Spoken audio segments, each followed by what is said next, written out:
প্রিয় শিক্ষার্থীবৃন্দ, কাকমারি মাধ্যমিক বিদ্যালয়ের অনলাইন প্ল্যাটফর্ম থেকে জানাই আন্তরিক শুভেচ্ছা, অভিনন্দন, নমস্কার।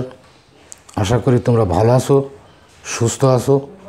আমিও পরম করুণাময় সৃষ্টিকর্তার কৃপায় ভালো আছি, সুস্থ আছি। আমি আমার পরিচয় দিয়ে আজকের আমার আলোচ্য বিষয় আলোচনা করব। আমার নাম নারায়ণচন্দ্র বিশ্বাস, প্রধান শিক্ষক, কাকমারি মাধ্যমিক বিদ্যালয়, কোটচাঁদপুর, ঝিনেদা। আজকের আমার আলোচ্য বিষয় টেন্স বা কাল। টেন্স বা কাল কাহাকে বলে? কোনো কাজ সম্পন্ন হওয়ার সময় বা কালকে টেন্স বলে। যেমন রহিম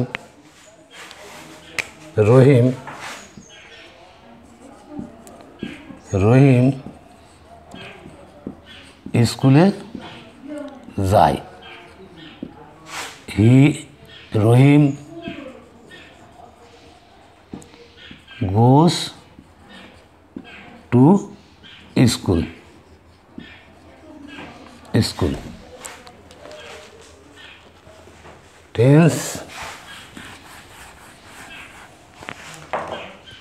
টেন্স প্রধানত তিন প্রকার।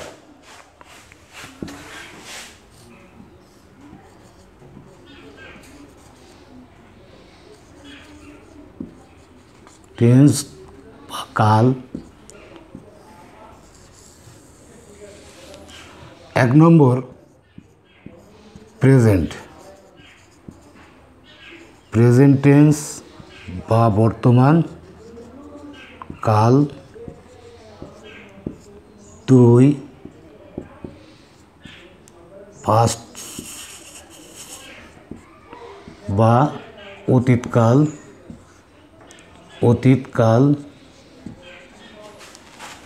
তিন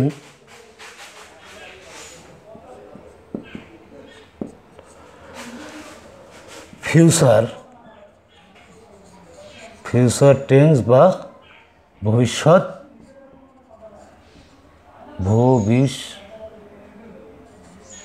ভবিষ্যৎ কাল।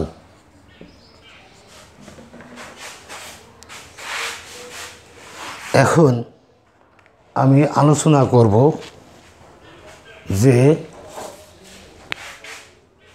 প্রেজেন্ট টেন্স বা বর্তমান কাল কাকে বলে, পাস্ট বা অতীতকাল কাকে বলে, ফিউচার বা ভবিষ্যৎকাল কাকে বলে। প্রেজেন্ট টেন্স বা বর্তমান কাল ক্রিয়ার যে কাজ বর্তমান কালে হয়, ঘটে, এইরূপ বুঝাইলে তাহাকে প্রেজেন্ট টেন্স বলে। যেমন আমি ভাত খাই, আই ইট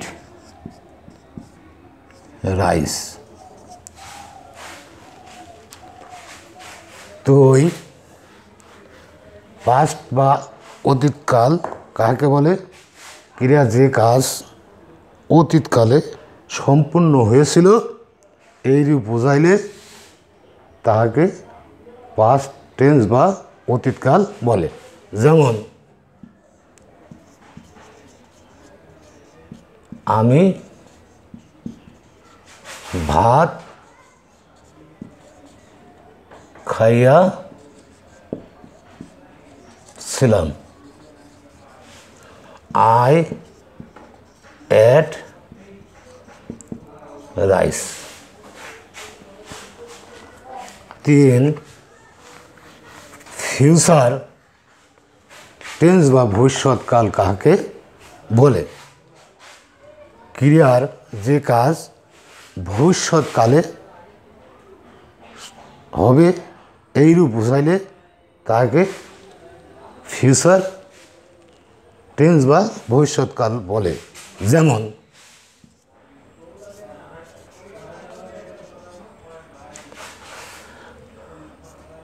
আমি ভাত খাইয়া আমি ভাত খাইব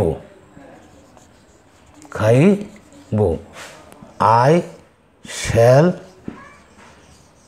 eat rice.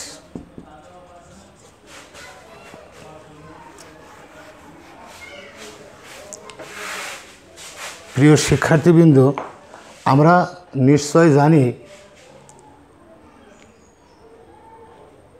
Present tense, past tense, future tense এই 3 প্রকার টেন্সকে আবার প্রত্যেকটা টেন্সকেই 4 ভাগে ভাগ করা হয়েছে।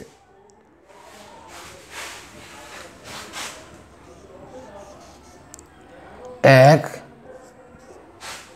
ইনডিফিনাইট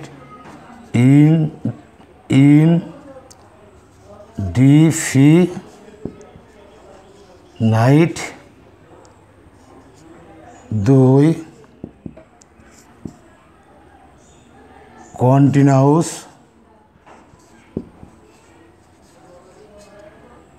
3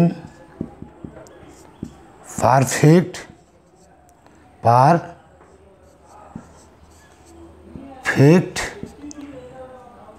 4 পারফেক্ট,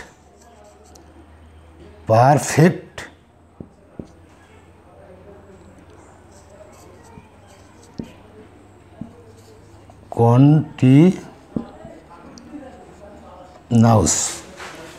তদ্রূপ পাস্ট টেন্সেও 1 ইনডিফিনাইট, 2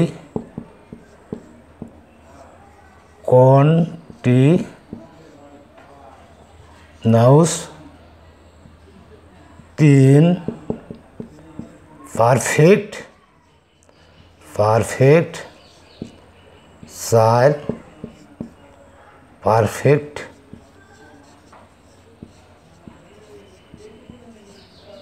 কন্টিনিউয়াস। ফিউচার ইনডিফিনাইট টেন্সকেও 4 ভাগে ভাগ করা হয়েছে। 1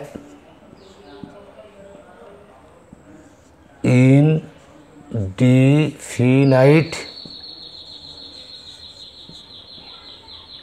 2 কন্টিনিউয়াস,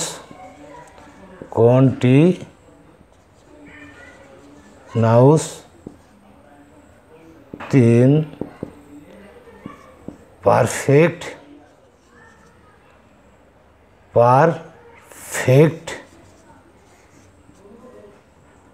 4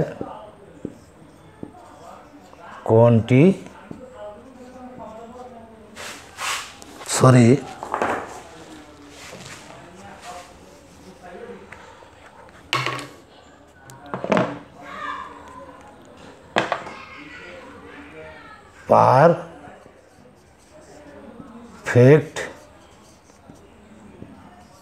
কন্টিনিউয়াস। প্রিয় শিক্ষার্থীবৃন্দ, আমরা দেখছি যে টেন্স প্রধানত 3 প্রকার এবং প্রত্যেক টেন্সকে আমরা আবার 4 ভাগে ভাগ করা হয়েছে। তাহলে সর্বমোট আমাদের টেন্স বলতে পারি যে সর্বমোট আমাদের টেন্স আছে 12টা।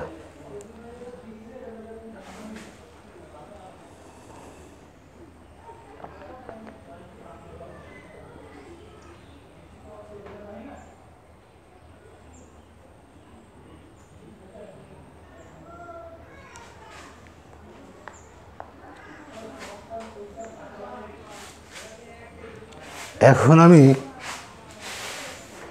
আলোচনা করব, প্রিয় শিক্ষার্থীবৃন্দরা, তোমরা নিশ্চয় লক্ষ্য করছো, দেখছো, আশা করি তোমরা মনোযোগী হবে। এখন আমি আলোচনা করব প্রেজেন্ট ইনডিফিনাইট টেন্সের কাকে বলে, প্রেজেন্ট ইনডিফিনাইট টেন্সের চিনিবার উপায়, প্রেজেন্ট ইনডিফিনাইট টেন্স গঠন প্রণালী। এবং প্রেজেন্ট ইনডিফিনাইট টেন্সে 4 প্রকার বাক্য গঠন করা যাবে। প্রথম আছে affirmative sentence, negative sentence,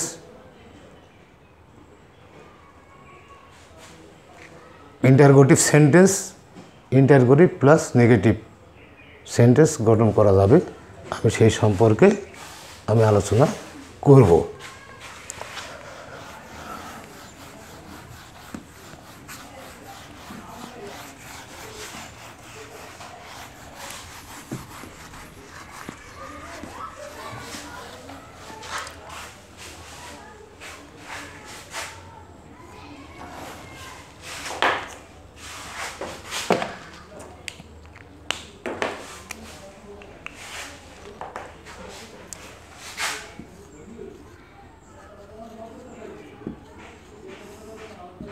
present indefinite,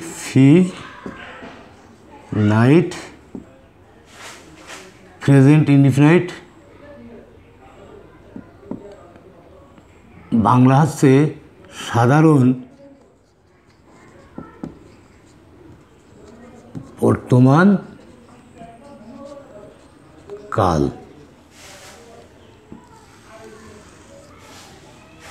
present indefinite tense কাকে বলে? ক্রিয়া যে কাজ বর্তমান কালে হয়, ঘটছে ইত্যাদি বোঝায় তাকে প্রেজেন্ট ইনডিফিনাইট টেন্স বলে।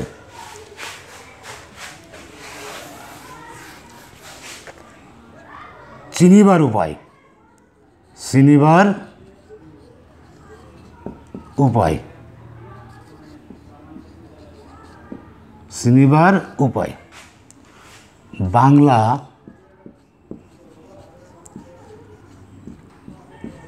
ক্রিয়ার শেষে অ, হস্যই, অন্তুস্থ এ ইত্যাদি যুক্ত থাকে। যেমন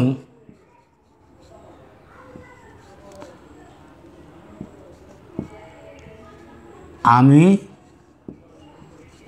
ভাত খাই। এখানে আমাদের লক্ষ্য রাখতে হবে, আমাদের এখানে খেয়াল করতে হবে যে এখানে আমাদের প্রিন্সিপাল ভার্ব কোনটা। এখানে প্রিন্সিপাল ভার্ব হচ্ছে যাই। যাই শেষে অর্থাৎ অন্তস্থাকার এবং অন্তজাকার হস্যই, অর্থাৎ বাংলা ক্রিয়ার শেষে আমাদের হস্যই যুক্ত আছে। সুতরাং এই বাক্যটি হচ্ছে আমাদের present indefinite tense. I eat rice, আমি ভাত খাই।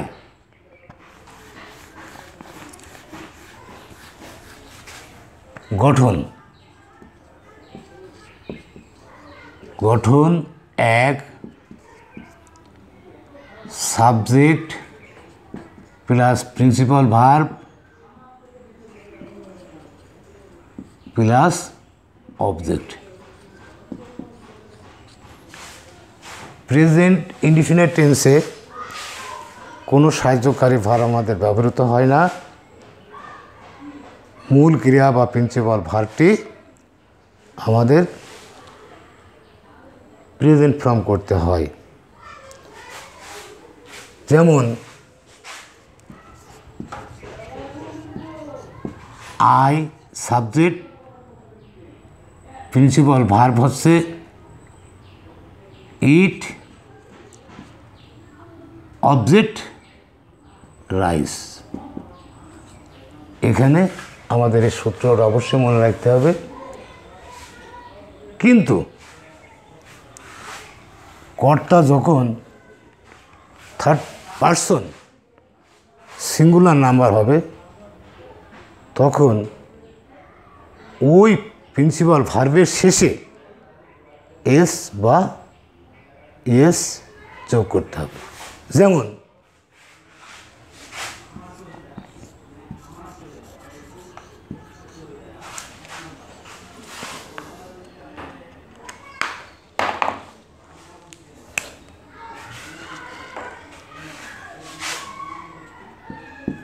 সে স্কুলে যায়। এখানে সাবজেক্ট বা কর্তা থার্ড পারসন, নাম্বার হচ্ছে সিঙ্গুলার নাম্বার। সুতরাং এখানে যখন আমরা ইংরাজি অনুবাদ করব তখন ওই প্রিন্সিপাল ভার্বের শেষে এস বা এস যোগ করতে হবে। যেমন he goes to school. He goes to school, এখানে প্রিন্সিপাল ভার্ব গো, যেহেতু থার্ড পারসন সিঙ্গুলার নাম্বার তখন তার শেষে এস বা এস যোগ করতে হবে। এটা হচ্ছে অ্যাফার্মেটিভ সেন্টেন্সের ক্ষেত্রে।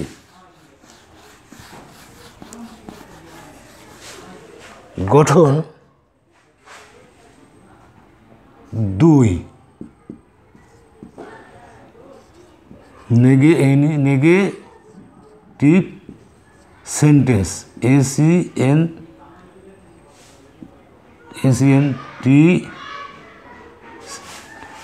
টিএনসি, নেগেটিভ সেন্টেন্স নাবোধক বাক্য। নেগেটিভ সেন্টেন্স বা নাবোধক বাক্য। আমাদের এর সূত্র subject plus do not plus does not plus principal verb plus object. প্রিয় শিক্ষার্থীবৃন্দ, তোমরা নিশ্চয়ই দেখতে পাচ্ছ যে আমাদের প্রেজেন্ট ইনডিফিনিট টেন্সের নেগেটিভ বাক্য যখন আমরা গঠন করব তখন আমাদের সূত্র হবে subject plus do not plus does not plus principal verb plus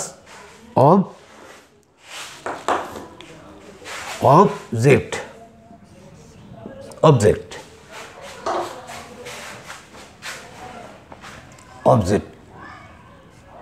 আমি ভাত খাই নাই। I do not eat rice. কিন্তু পার্সন আমাদের হচ্ছে তিনটা, সবসময় আমাদের মনে রাখতে হবে পার্সন তিনটা, first person, second person, third person. আমি আমরা first person, I we, you তুমি তোমরা, সেকেন্ড পার্সন আমি আমরা তুমি তোমরা বাদে বাকিগুলো হচ্ছে থার্ড পার্সন। কিন্তু প্রেজেন্ট ইনডিফিনিট টেন্সে যখন আমাদের নেগেটিভ সেন্টেন্স গঠন করব তখন সাবজেক্ট বা কর্তা থার্ড পার্সন সিঙ্গুলার নাম্বার হলে সেই ভার্বের শেষে ডাজ নট ডাজ নট ব্যবহার করতে হবে।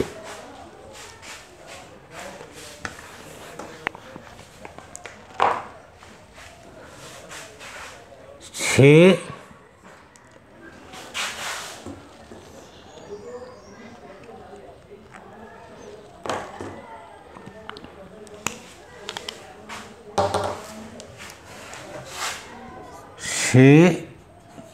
ভাত খায় নাই। He does not eat rice. এখানে আমাদের সাবজেক্ট হি, অর্থাৎ হি হচ্ছে থার্ড পারসন এবং নাম্বার হচ্ছে সিঙ্গুলার নাম্বার।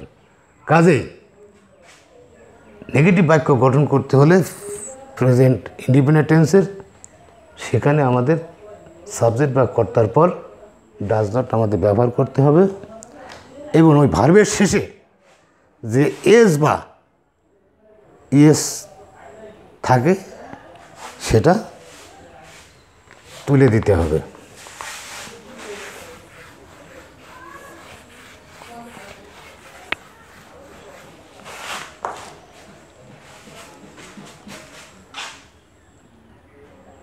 তিন,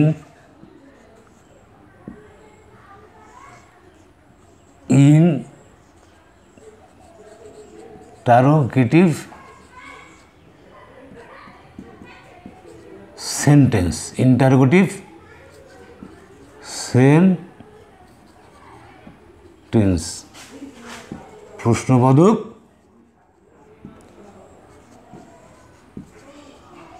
বাক্য। ইন্টারোগেটিভ সেন্টেন্স বা প্রশ্নবোধক বাক্য সূত্র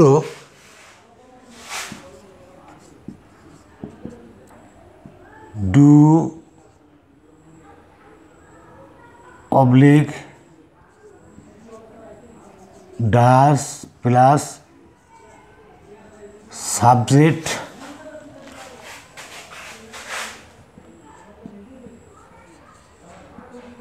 plus principal verb plus object plus জিজ্ঞাসা চিহ্ন। প্রিয় শিক্ষার্থীবৃন্দু, প্রেজেন্ট ইনডিফিনিট টেন্সের ইন্টারোগেটিভ সেন্টেন্স বাক্য গঠন করতে হলে আমাদের সূত্র প্রথমে আমাদের ডু বা ডাজ ব্যবহার করতে হবে পার্সন অনুযায়ী, তারপরে আমাদের সাবজেক্ট, তারপর আসছে প্রিন্সিপাল ভার্ব, তারপর আসছে আমাদের অবজেক্ট। যেমন সে কি ভাত খায়। সে কি ভাত খায়। Does he eat rice. Does he eat rice. একমাত্র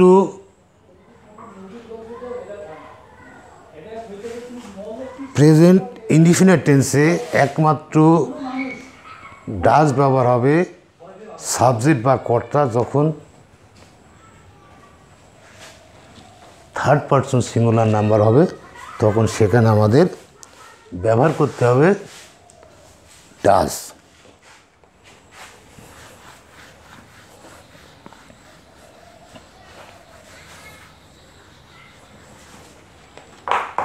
ইন্টারোগেটিভ প্লাস